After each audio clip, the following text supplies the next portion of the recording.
I am Ferdinand Marcos, and I am the President of the Republic of the Philippines. I stand today on behalf of 110 million Filipinos.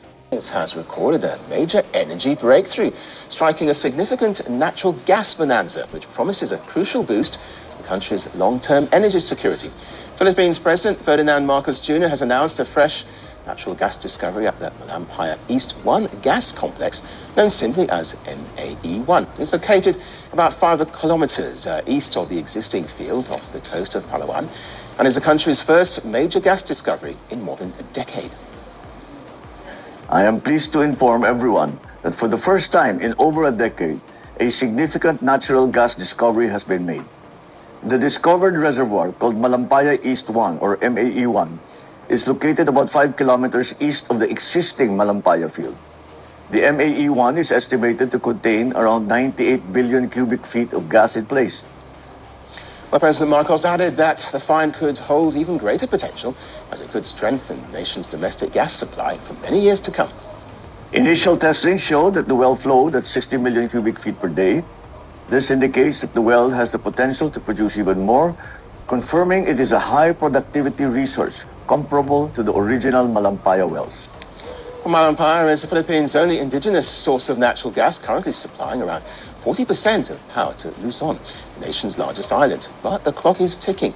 Malampaya has supplied around a fifth of the country's energy requirements, but after more than 2 decades in operation, production has dwindled. Experts suggest that by 2027, the existing field is expected to run dry, raising fears of an energy shortfall in a country already facing high power costs. Well, the discovery comes as the Philippines still remains heavily reliant on coal, which accounts for more than half of electricity generation.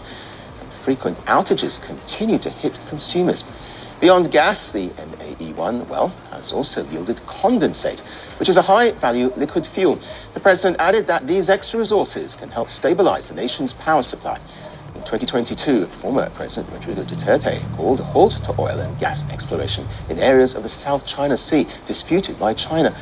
Following a key policy shift in 2023, current President Ferdinand Marcos Jr. extended Malampaya's production contract by 15 years. In 2024, the country imported nearly half of its natural gas needs, underscoring the nation's growing dependence on overseas fuel. Well, to reverse that trend, decisive steps followed. In January 2025, Marcos signed a landmark law to build a downstream natural gas industry. The move aims to boost gas usage as part of the country's energy mix in a bid to cut reliance on imports and strengthen long-term energy security. As demand rises and costs remain high, natural gas is now central to Manila's push for a more stable power future. And with energy demand rising and coal dependence under scrutiny, this discovery offers a rare window of relief which could help to secure the nation's energy needs for decades to come. Napanood nyo mga kababayan, agay, in-announce na international niya mga bes. So alam po natin ang pagpupursige ng Pangulo, no? Para yan sa sambayan ng Pilipino. Ang nakakatuwa lang talaga is sa dami ng mga nagdaang administrasyon, pero walang pagpupursige 'di ba? Pero si Pangulong Marcos Jr. grabe talaga, napakagaling ng Pangulo, as in katulad ng sinabi ko, nagkaroon po ng side agreement ang Malampaya with the governments 15 years, no, yung renew, no. So dahil dito ay sambayan ng Pilipino, guys, makikinabang, no. At siyempre natural gas baka mag-export pa tayo. O di ba? Kaya yung lugar na yan, talaga namang gustong agawin itong bansang walang ginawa kundi manggulo diyan sa West Philippine Sea. Kasi nga mayroong mga natural gases diyan. 'Di ba? Oh, gusto nilang sakupin 'yan eh. Pero siyempre ang Pilipinas nanindigan. Hindi natin basta-bastang ibibigay yan. Ano ka? Hello? Oh, 'di ba? Alam nyo guys, no? Sa buong Southeast Asia, baka hindi nyo alam, ang Pilipinas, maliit na bansa, pero pinakamaraming resources, mga kababayan. Ang dami nagsasabi, kung maraming resources ang Pilipinas, bakit mahirap ang bansa na ito? Bakit walang progreso? Oh, 'di ba? Ako guys, ano pa ang masasabi ko? Isa lang ang sagot ko eh. Paano naman kasi nagkakaroon ng progreso, yumaman ng Pilipinas, kung yung mga matataas na opisyal, mismo sila ang nagnakaw sa kaban ng bayan. 'Di ba? Subukan nyo walang magnakaw. Maganda ang pamumuno ng mga pinuno natin. Baka number 1 tayo sa buong mundo. Kaso lang ang sakit ng Pilipinas nakaw dito, nakaw doon Sino naghihirap? Ang sambayan ng Pilipino, lalo naghihirap yung mga mahihirap. 'Di ba, mga kababayan? Yung mga mayayaman lalong naghihirap. 'di ba? Kaya kudos naman talaga kay Pangulong Marcos Jr. sa kanyang pagpupursige. May rimbo pa See? Ika nga, kudos kay Pangulong Marcos Jr. dahil sa kanyang pagtsatsaga, pagpupursige, no? Dekada na. For the first time, guys, ngayon lang nangyari. Grabe, international na. Si Pangulong Marcos Jr. sikat na talaga ang bansang Pilipinas. You see? God, yan guys ay blessing sa atin ng Panginoon. Kaya nararapat lang, pag marami na tayong makuha ang natural gas, dapat i-manage ng tama. Baka mamaya kurakutin na naman sa mga next na mga mga admin. Ewan ko. Ito kaisipan ko lamang kasi may pobya na tayo ang sakit ng Pilipinas ay yung korupsyon, mga kababayan. Yun po ang inaalala natin, kaya nasabi ko yun. Diba? Sabi ko nga I hope marami pang PBBM. Kaso lang, nag-iisa lang hindi naman po doon siya mag-re-elect. 1 term lang. Ay, grabe. Kaya kudos naman talaga sa kanya. Napakagaling yung Pangulo. At siyempre, kudos din kaya Mr. Rason, nakikipagtulungan sa pamahalaan. Diba?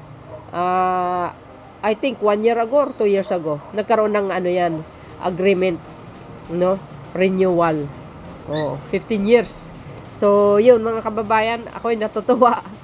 Biro nyo nakarating sa international. Sabi po dito ni Jose Castro, pakinggan nyo to. Statesman thinks of the next generation. Ito ang Pangulo. Hindi lang ang kasalukuyan ang pinaghahandaan, kundi pati ang kinabukasan ng susunod na henerasyon. Magandang balita na hati ni Pangulong Ferdinand R. Marcos Jr., hindi pang eleksyon, kundi para sa susunod na henerasyon. Masayang iniulat ng Pangulo ang matagumpay na drilling exploration sa Malampaya East 1. 5 kilometro ang layo mula sa kasalukuyang Malampaya site. Ayon kay Energy Secretary Sharon Garin, makasaysayan ang pagkadiskubre sa reserba sa Malampaya East 1 dahil ito ang unang gas discovery sa Pilipinas matapos ang 30 years. Ibinahagi ni Pangulong Marcos Jr. sa isang high productivity resource ang bagong reserba at maikukumpara sa kasalukuyang pinagpukunan ng natural gas ng bansa. Ang further exploration na naging tulay sa makasaysayang discovery na ito ay naging posible dahil sa pag-aproba ni Pangulong Marcos Jr. sa renewal ng service contract 38 noong taong 2023. Matatandaan na sa ilalim ng Presidential Decree No. 87 na nilagdaan ni dating Pangulong Ferdinand E. Marcos Sr. Noong 1972, inilatag ang polisiya upang isulong ang pagpapaunlad ng indigenous petroleum resources ng bansa. Kung noon ay mukhang tuluyan nang mauubos ang gas mula sa Malampaya, ngayon ay may bagong pag-asang dala ang pagkadiskubre sa reserba. Lahat posible, lahat magagawa. Iyan ang paniniwala ng ating Pangulo dahil sa pagpupursigi ng pamahalaan kasama ang ibang katuwang sa pag-unlad. Magpapatuloy lang ang daloy ng enerhiya sa nagpapailaw sa ating mga tahanan na siya ring nagpapaunlad sa buong sambayanan. Sa kanyang ulat kahapon, tinatayang naglalaman ng 98 billion cubic feet of natural gas ang bagong tuklas na Malampaya East 1 Reservoir.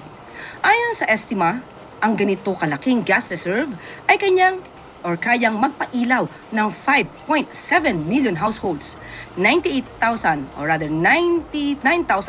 buildings o 200,000 schools sa loob ng isang taon.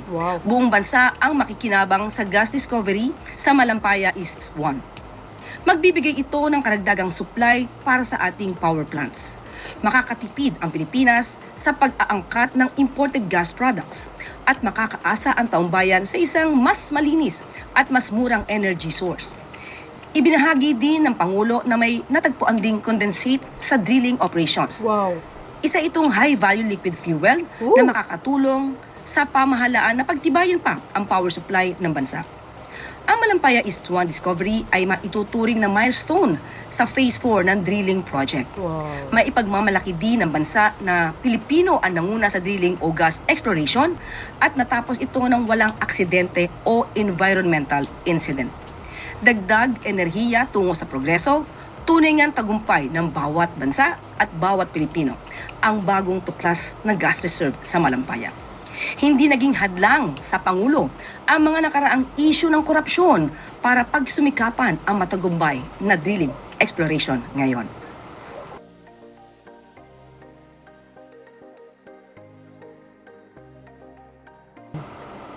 Galing, di ba? Ayun, no? Galing. Binisita niya pala, guys. O, yan yung kamago na sinasabi kong bago. Oh my goodness. Goes. Nakaka-overwhelm talaga.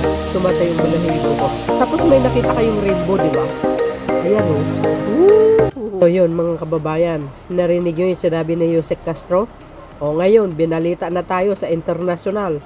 Baka maraming magka-interest. O, mag-export na tayo. Why not, di ba? Pwede naman yun. O, tapos mayroon pang na-discovery. Oh my goodness. Galing! Alam mo, natutuwa ako. Sobra. Hindi ko talaga I can hold, guys. May happiness. Kasi sabi kasi ng Pangulo, dekada na po nangyayari.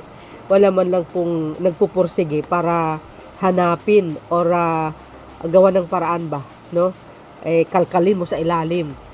Kasi ang tiyaga ka, pag once na nagtsatsaga ka, siguradong may nilalaga ka, guys. Ganun lang yun eh. Pero si PBBM, tingnan mo, grabe, di ba? Iniisip niya lang din talaga ang kapakanan ng mamayang Pilipino. Sa totoo lang. Mayaman ang Pilipinas sa resources, guys. Kaya lang kulang ng pagpupursige. Kaya nakita natin kay Pangulong Marcos Jr. yan.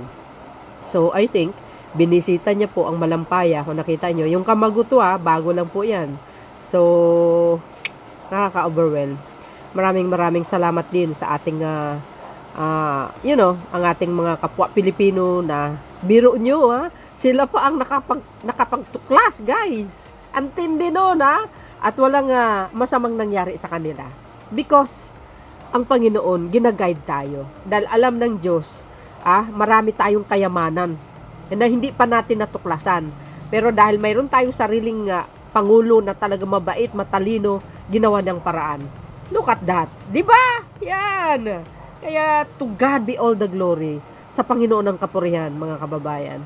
So yun, guys, maraming salamat sa inyong watching. Abangan po natin. So yun, 'di ba, mga kababayan? Saludo tayo sa ating mga kapwa Pilipino na sila mismo nakapagtuklas. 'Di ba? Magaling tayo at sabi nga ni Yusek, 'di ba, may na-discover pang liquid fuel. Oh my goodness, guys. I hope so. I hope, 'di ba? Fus lang, no? Tiyaga lang, hanggang maabot natin yung dulo. Blessing po 'yan sa atin. So, 'yun, mga kababayan, at kudos din sa mga private sector, sa mga manggagawa, yung mga banyaga galing Amerika. Siyempre, guys, isa sila diyan no, na tumulong. Thank you, guys, for watching. See you again on my next upload. Bye and babus. God bless Philippines. Bye, guys.